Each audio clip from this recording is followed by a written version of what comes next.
sahabat Siloam TV, senang sekali bisa bertemu kembali dengan saya Pendeta Aldo Wolman. Dan hari ini saya mau berbicara tentang marah. Kemarahan kita dapat diwujudkan dengan wajah kita, juga dapat diwujudkan dengan perkataan kita, dengan perbuatan kita. Dan kemarahan ini banyak mengakibatkan hal-hal yang merusak di antara kita, di antara sesama manusia. Marah itu bisa menjadi identitas kita, marah bisa menjadi karakter kita, marah bisa menjadi pribadi kita. Dan sehingga orang mengenal kita sebagai orang pemarah. Kenapa? Karena seringnya kita dalam kehidupan ini, dalam setiap waktu, hampir setiap hari, kita menunjukkan keseharian kita sebagai orang yang pemarah. Karenanya marah menjadi sifat kita di dalam kehidupan kita. Dan sifat yang demikian akan sulit untuk kita hilangkan. Kenapa? Karena dia menjadi persoalan pribadi kita masing-masing. Dan marah juga bisa menjadi karakter kita. Sebab itu marah bisa merusak batin kita dan juga mempengaruhi segenap pemikiran kita. Tidak terlepas juga dia mempengaruhi perilaku kita sehari-hari. Dan pada umumnya mempengaruhi tabiat manusia.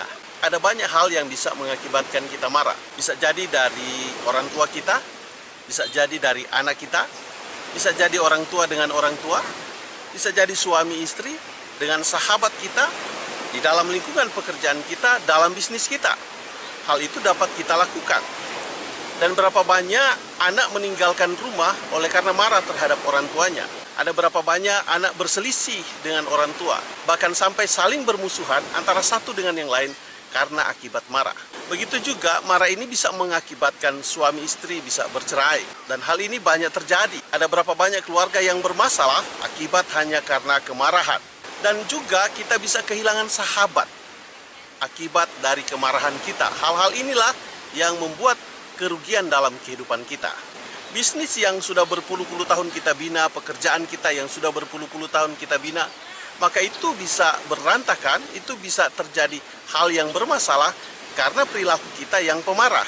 Dan juga marah ini bisa kepada orang yang kita kenal, juga kepada orang yang tidak kita kenal. Hal ini dapat kita lakukan. Ada beberapa hal yang bisa menyebabkan orang marah, mungkin karena kita menyuruh seseorang dan seseorang itu tidak mengikuti apa yang kita perintahkan tersebut.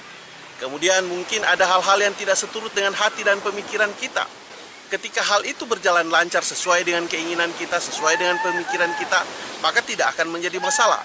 Dan juga marah bisa diakibatkan oleh karena benda atau barang apapun. Tetapi marah itu bukan terletak kepada siapapun dan apapun. Tetapi marah itu ada di dalam diri kita. Juga akibat dari kemarahan bisa terjadi putusnya hubungan antara orang tua dengan anak, orang tua dengan orang tua, suami dengan istri, bahkan dengan sahabat, dengan pekerjaan, dengan bisnis kita, dengan tetangga kita, putus hubungan, putus komunikasi. Kenapa? Karena akibat dari kemarahan kita. Saya mau katakan bahwa hubungan itu lebih penting dari satu kemarahan kita. Hubungan lebih penting dari kemarahan kita terhadap orang tua, begitu juga terhadap istri. Hubungan kita jauh lebih penting dari kemarahan kita. Dengan sahabat kita, dengan rekan kerja kita, dengan teman bisnis kita, atau di lingkungan di mana kita berada. Hubungan lebih penting dari kemarahan kita. Dengan kemarahan kita bisa merusak benda, bisa merusak rumah, dan banyak hal yang bisa kita rusakin akibat dari kemarahan kita. Nah, hal ini adalah sebagai suatu ancaman di mana bahwa kemarahan kita tidak bisa kita kendalikan.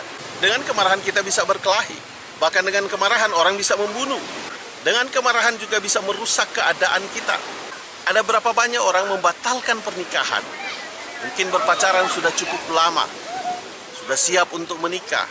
Itu batal oleh hanya akibat kemarahan. Dan hal ini yang merugikan kita. Marah ini juga tidak peduli sudah seberapa banyak hubungan kita bina dengan sahabat, begitu juga dengan istri, suami, anak. Ini tidak peduli. Karena dengan kemarahan orang bisa melupakan kebaikan kita. Seberapa banyak kebaikan kita itu tidak dihitung hanya karena dengan satu kemarahan. Kemarahan itu selain membuat diri kita kesal, orang yang kita marah juga kadang-kadang kesal terhadap apa yang kita lakukan kepadanya. Persoalannya di sini apakah kemarahan menguasai kita atau kita dapat menguasai kemarahan kita. Maka kalau kita dapat menguasai kemarahan kita, maka kita dapat mengendalikan kehidupan kita. Segala suasana, segala apapun yang terjadi dapat kita kendalikan. Marah itu bukan terletak kepada wajah yang garang, juga bukan terletak kepada kata-kata kita yang membentak atau perbuatan kita yang merugikan orang. Tapi marah itu terletak kepada pribadi kita masing-masing. Dia ada di dalam diri dan itu menjadi akar penyebab kita menjadi rugi di dalam kehidupan ini. Olehnya biasakanlah untuk meredam kemarahan. Biasakan untuk kita dapat mengendalikan kemarahan kita. Karena bukan persoalan marahnya, perkataan kita itu juga bisa menusuk orang. Perkataan kita juga bisa membuat orang berubah. Tetapi kadang-kadang kita tidak dapat menguasai kemarahan kita dan kita dikendalikan oleh kemarahan kita. Olehnya kita tidak dapat menguasai perkataan kita. Oleh karenanya marah bisa merusak milik orang dan juga milik kita sendiri. Itulah akibat dari kemarahan. Sahabat Siloam TV, mari kita memiliki kesabaran. Karena kesabaran itu jauh lebih berharga daripada satu kemarahan kita. Kemarahan bisa membuat ketakutan kepada orang yang kita marahi. Dan oleh sebab itu ada banyak orang tunduk bukan karena dia hormat kepada kita, karena takut kena marah. Hal inilah yang mengakibatkan kerugian dalam diri kita. Yang paling fatal adalah kemarahan itu bisa membuat orang dapat membunuh orang lain. Hal inilah yang harus kita pikirkan. Sebelum kemarahan menguasaimu dan merugikanmu terlalu jauh, maka hari ini saya mau katakan, marilah memiliki kesabaran. Karena dengan kesabaran, kita dapat memimpin hidup kita dan kita dapat tampil dengan baik di depan orang. Cukup sekian video dari saya dan sampai kita ketemu pada video yang berikut. Tuhan memberkatimu. Haleluya. Amin.